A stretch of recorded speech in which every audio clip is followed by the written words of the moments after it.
Ó, a gente está com um problema com o nosso provedor, caiu geral aqui, não é a sua máquina, não é a sua conexão, é a nossa aqui, infelizmente, mas a gente está voltando. Espero que você não tenha desistido aí, desconectou, mas continua. Eu estava lendo uns e-mails que chegaram aqui. O primeiro foi o do Anderson. Ainda até perguntei se o Martiniano conhece o Anderson. O Anderson está em Londres, né? Anderson, gente finíssima, gosto muito dele. Está dizendo que o único problema do Martiniano é que ele é corintiano, eu também acho. Palmeirense quer falar, né? Lógico. Tá certo. O Gilson lá de Nova Friburgo está dizendo que está congelando. Segura aí, Gilson, que eu espero que volte logo. Aí tem a pergunta aqui da Lígia, de Campinas. Ela faz duas perguntas. Eu vou colocar as duas juntas. São 2 e-mails. A primeira é o seguinte, Martiniano. Boa tarde a todos. Como posso pensar em transformar se nem a educação escolar tem sido possível, visto que a política econômica não tem interesse na educação?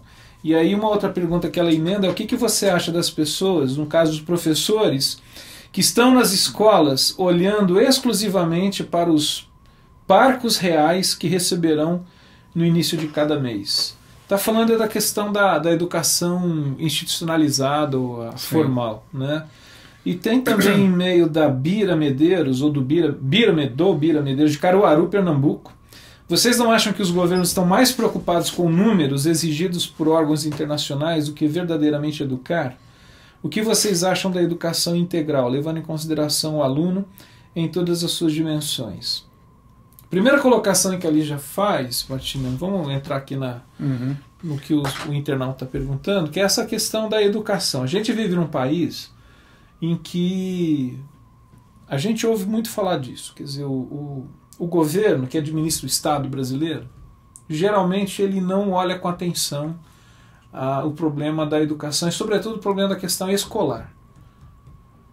E aí a pergunta que ela está colocando é: como que a gente trabalha, como que a gente pensa em educação no Brasil, se aquilo que talvez seja um elemento básico do processo educacional, que é a escola, a gente já usou a palavra aqui, sucateado, mas a ideia é essa, quer dizer, as escolas, sobretudo a rede pública de educação, que é da qual depende a maior parte da população brasileira, ela vive assim uma situação deplorável, difícil. E a condição do professor? Eu acho que assim, na verdade, a gente poderia falar muito sobre o governo, né?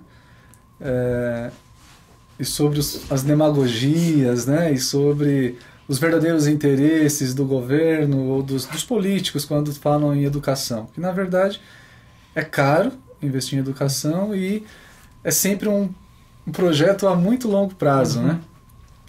É a única forma de ter sucesso na política, é investir em educação, né? O resto é enxugar gelo. Os políticos têm que perceber isso. Mas enquanto eles não percebem, e a gente não tem como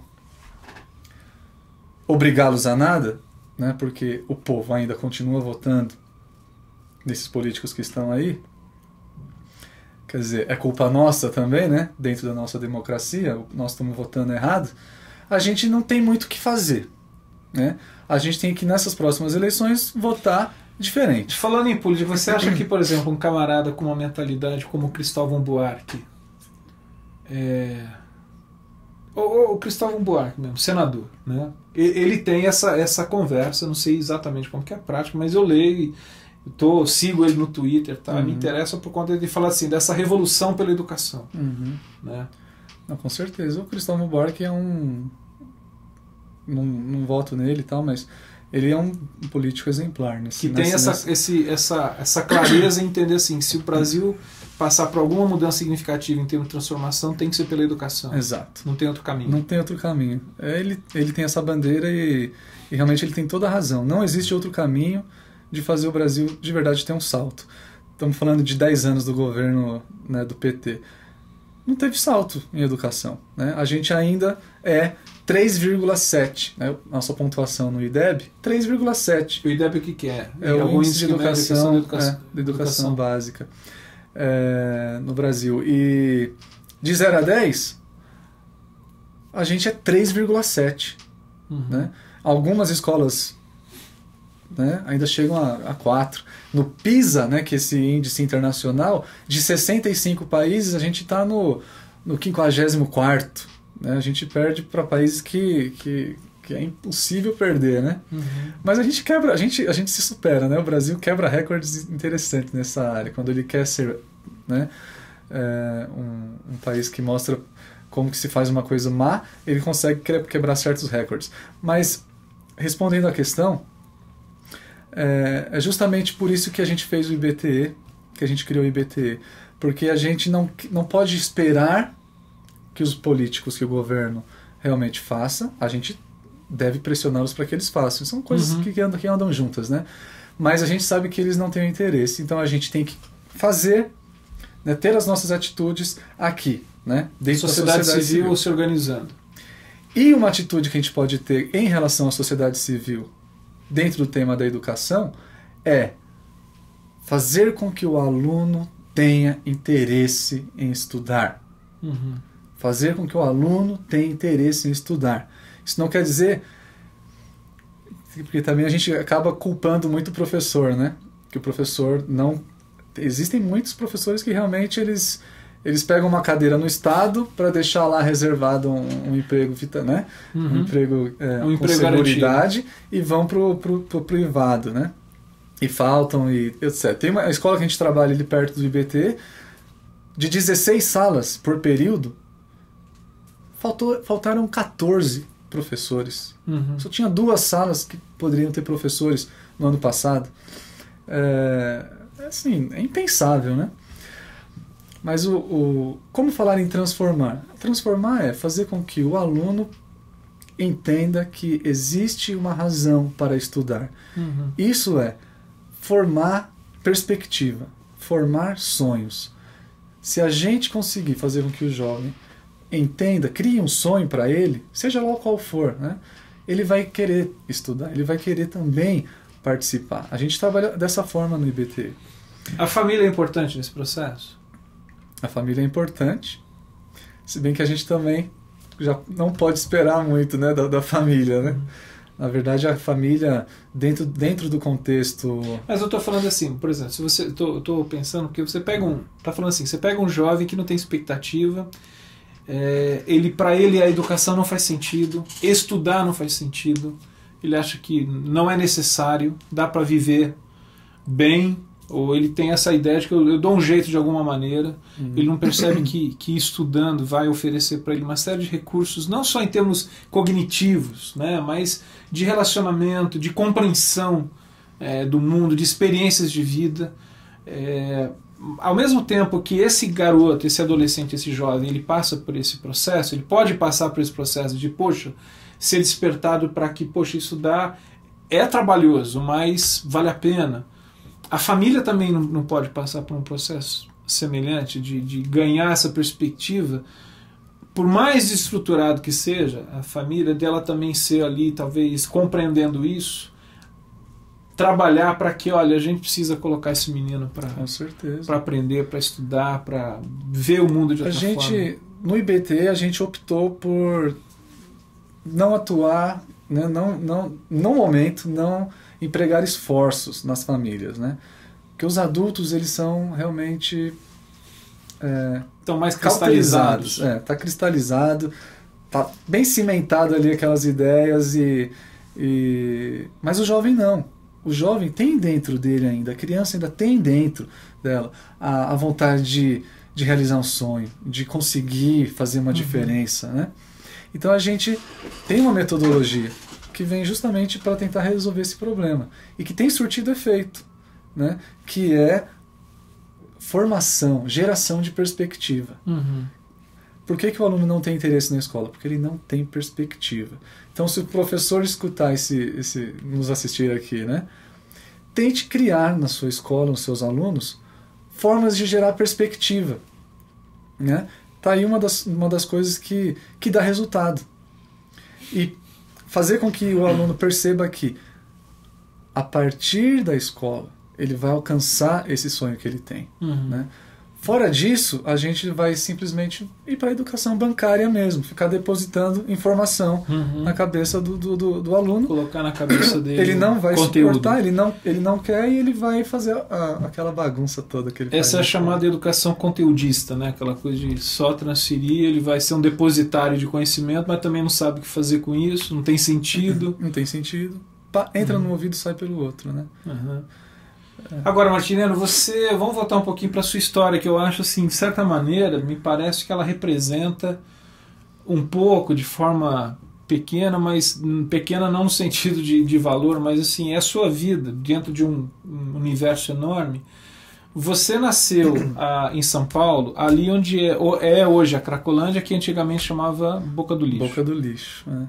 Isso mesmo. E assim, a sua história me parece que tem a ver, a gente está falando de dois elementos que têm um poder transformador, um com perspectivas da eternidade, mas com ações para hoje, que é o Evangelho, e o outro que eu acho que tem a ver com a proposta do Evangelho, que é essa de educação, né? E eu acho que você experimentou essas duas transformações na sua vida. Né? A experiência do Evangelho com Cristo e a experiência do processo de educação, de compreensão e de sair daquele contexto. Talvez um garoto que vivia e brincava ali nas ruas do centro. Como é que foi para você experimentar isso? Você nasceu ali. Conta um pouquinho, que eu acho que é muito interessante. A minha infância foi vivida ali na ex-Boca do Lixo, né? Atual Cracolândia. Atual Cracolândia, que é uma região que foi sempre entregue, né, à prostituição, ao tráfico de drogas, à bandidagem. E, quer dizer, foi ali um lugar escolhido geograficamente, né, o centro velho de São Paulo, Estação da Luz, República, Campos Elíseos, aquela área antigamente, hoje virou Cracolândia, e aí você percebe Cracolândia porque eles estão em ruas, né? Mas naquele tempo o bairro inteiro, cheio de pensões, que eram os cortiços, né?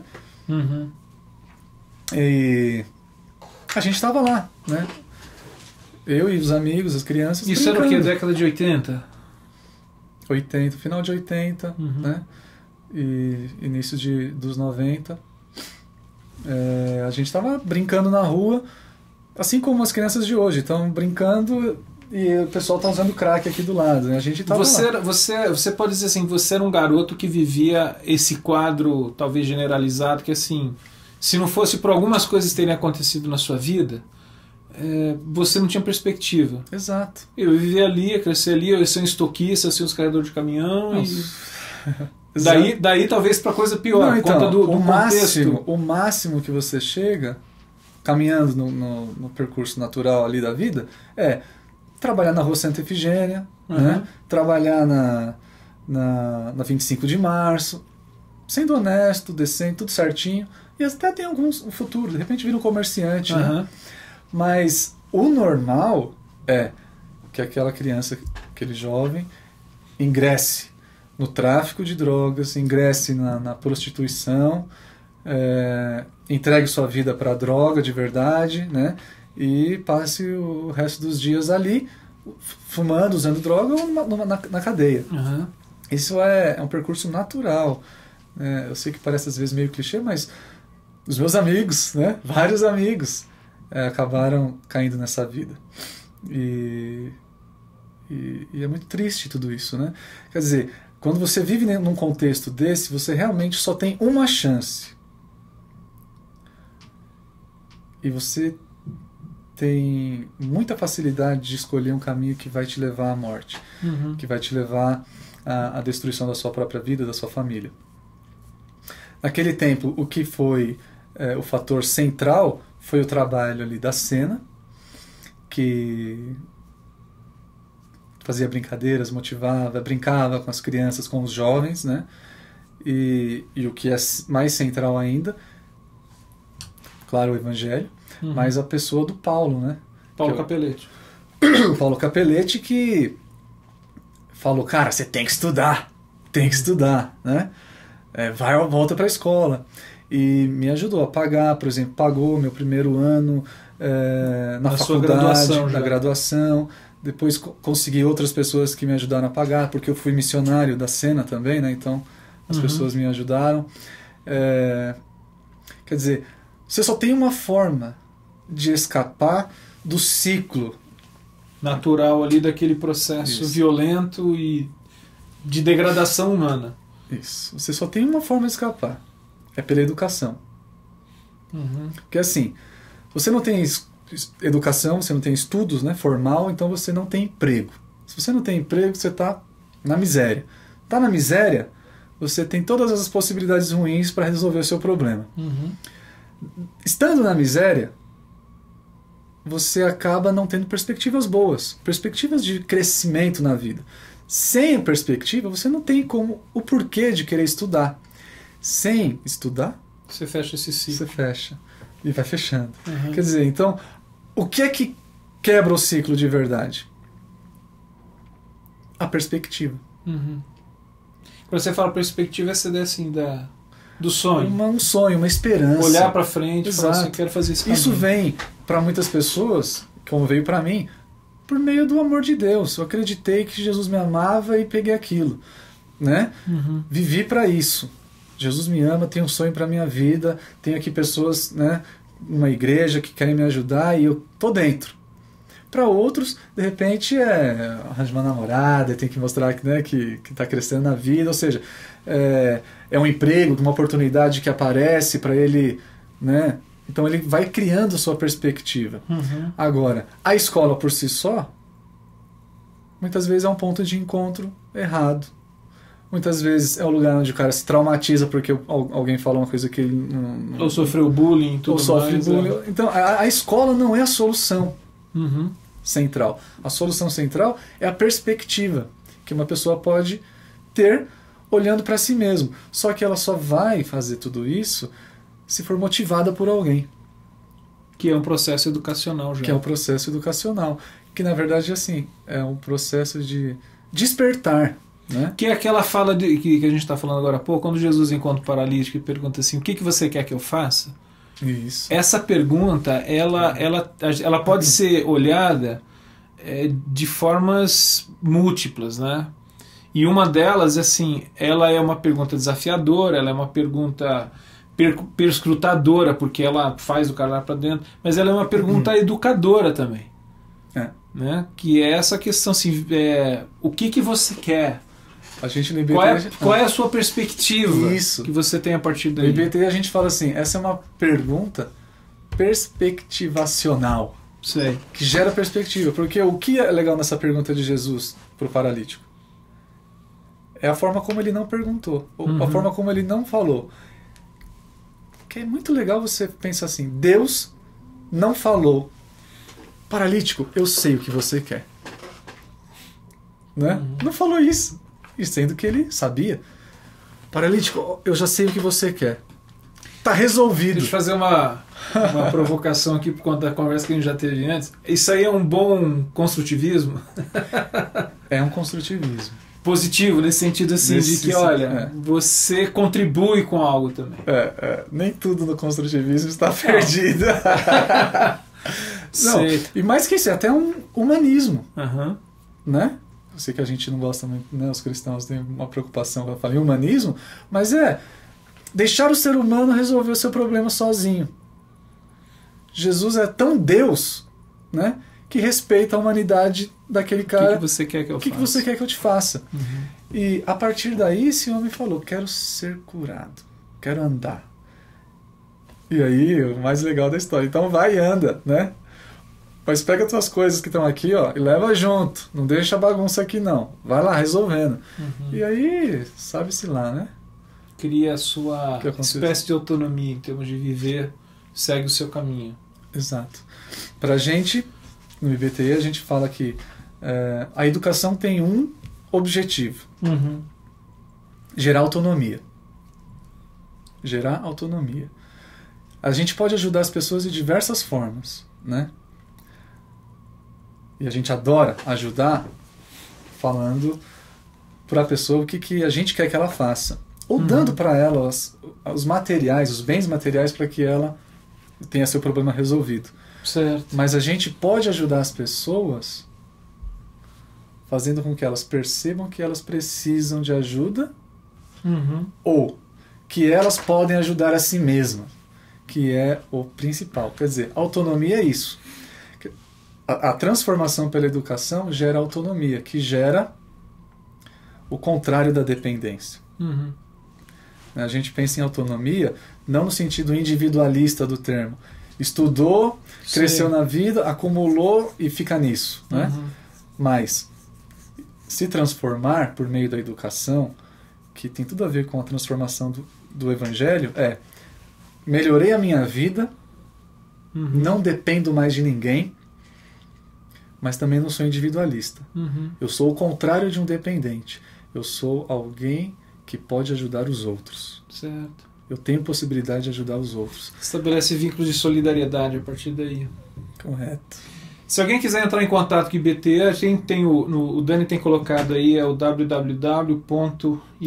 Quais são as relações que alguém que, por exemplo, está ouvindo o nosso papo, Martina, pode estabelecer em termos assim de contribuição de alguma forma, mas também agora de ser beneficiário de alguma forma? Quais são as formas, quais são as possibilidades? Tem diversas, né? Você pode ser um voluntário. Uhum. A gente ensina você, um voluntário, a articular esse método perspectivacional, como a gente fala, né? Com os jovens, com as crianças. Você pode dar aulas em geral no IBT. Por exemplo, nós temos curso de inglês, tem aula de teatro, de dança. A gente faz passeios, né? A gente leva eles para diversos lugares, um zoológico, museu, acampamento, né? Aquele retiro. Você pode participar disso. O voluntário também pode convidar, né? Ou pessoas que querem ajudar, pode nos convidar para ir apresentar o IBT, a nossa metodologia nas igrejas, nas escolas, né? Pessoas que têm escolas particulares, por exemplo.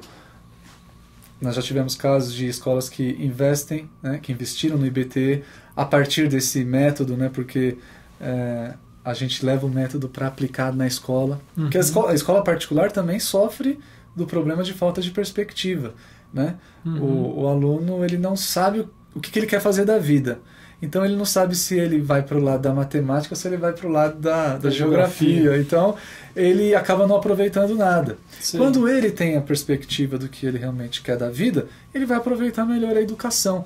Então o método do IBTE, apesar da gente usar ali para formar perspectiva nas crianças que vivem, né, nas condições de miséria, também pode ser usado, né, em escolas particulares, e o que é principal, que um dia nós vamos fazer de verdade, é colocar nas públicas, né? Nós já estamos sempre testando o método nosso nas escolas públicas, mas a gente quer colocar de verdade, de uma forma assim, mais oficial, né? Enfim, pode ajudar de diversas formas. Nós temos bastante dificuldade assim, nós queremos expandir o nosso trabalho, nós queremos melhorar a forma como a gente atende as crianças. Então uma pessoa pode ajudar com alimentos para a gente fazer o almoço, pode ajudar financeiramente para pagar o aluguel do nosso local. Nós estamos lá na Rua dos Guaianazes, né, e a gente paga aluguel pelo espaço. Ou seja, o trabalho está aí para ser feito por todos nós. Todo mundo que quer ajudar é bem-vindo mesmo. E com certeza a causa, né? A causa é de todos nós. A causa de transformar o Brasil por meio da educação. Legal. Martiniano, a gente está chegando no final do nosso papo. Você que está aí, eu queria fazer um pedido para você. À medida que esse programa ficar disponível aqui no site, você divulgar ele, porque eu acho assim, é um tema que talvez é tão falado, essa questão da educação, tudo, mas eu acho que o Martiniano tocou em alguns pontos que são muito interessantes. Primeiro, essa compreensão de que a educação ela é mais do que escola, né? Não é que a gente está tirando a importância da escola, pelo contrário, mas é trazer a escola para dentro de um contexto maior. E também das pessoas conhecerem o trabalho que o IBT está fazendo, que eu acho que vale a pena. Eu acho que são ações importantes e ações que têm a ver com gente que está ligado nisso que a gente chama da missão integral. né? Correto. Quer dizer, o pregar o Evangelho tem a ver com levar essa novidade de vida que Deus nos oferece através de Cristo, e que essa novidade de vida ela pode acontecer dentro de ambientes tão variados que vão envolver sempre processos educacionais, né? Então eu acho que isso é muito legal. E eu queria te agradecer por você ter vindo aqui, passado essa tarde com a gente. A gente está junto aí desde 1h da tarde. Sim, foi um prazer. Papeando. Não, muito obrigado pelo convite. Realmente aguardo a resposta e a ajuda e a solidariedade de todos aqueles que puderem ajudar. Uhum.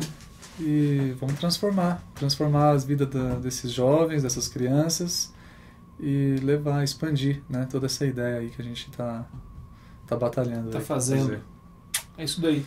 Brega, bons tempos aí, bons tangos em Buenos Aires, amigo. Come churrasco, tá bom? Come churrasco argentino, tá? Vai lá no estádio do Boca lá e grita Corinthians, quero ver se tu é macho de fazer isso. Tá bom? A gente se vê na próxima quinta, pessoal. Valeu.